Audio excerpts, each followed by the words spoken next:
তিস্তা ও Victor বিয়ে করে ফেলেছে। হ্যাঁ বন্ধুরা, আমরা এমনটাই দেখতে পাবো অনুরাগের ছোঁয়া ধারাবাহিকের আগামী পর্বগুলোতে। আমরা দেখব যে ভিক্টর তিস্তাকে নিয়ে এক মন্দিরে যায় বিয়ে করার জন্য। দীপা যখন অর্জুনের থেকে জানতে পারে এই কথা, তখন দীপা সেখানে যায় তিস্তাকে নিয়ে আসতে।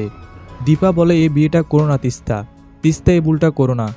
তখন ঠাকুর মহাশয়কে ভিক্টর বলে, সিঁদুরটা দিন তাড়াতাড়ি।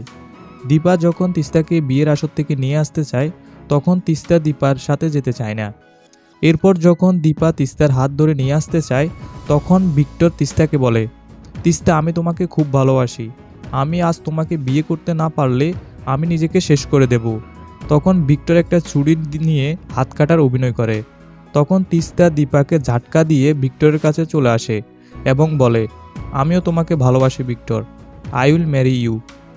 আমিও তোমাকে ছাড়া বাঁচব না, তুমি আমাকে সিঁদুর পরিয়ে দাও। এরপর ভিক্টর তিস্তার মাথায় সিঁদুর পরিয়ে দেয়। তখন দীপা বলে, এই প্রতারণা আমি কিছুতেই মেনে নেব না তিস্তা, তোমার জীবন এভাবে শেষ হতে দেব না, বলে তিস্তাকে সেখান থেকে নিয়ে সেনগুপ্ত বাড়িতে চলে যায়। তো বন্ধুরা, দীপা কি ভিক্টরকে তার কাজে শাস্তি দিতে পারবে? তা জানিয়ে দাও কমেন্টে, এবং চ্যানেলে নতুন হলে সাবস্ক্রাইব করো।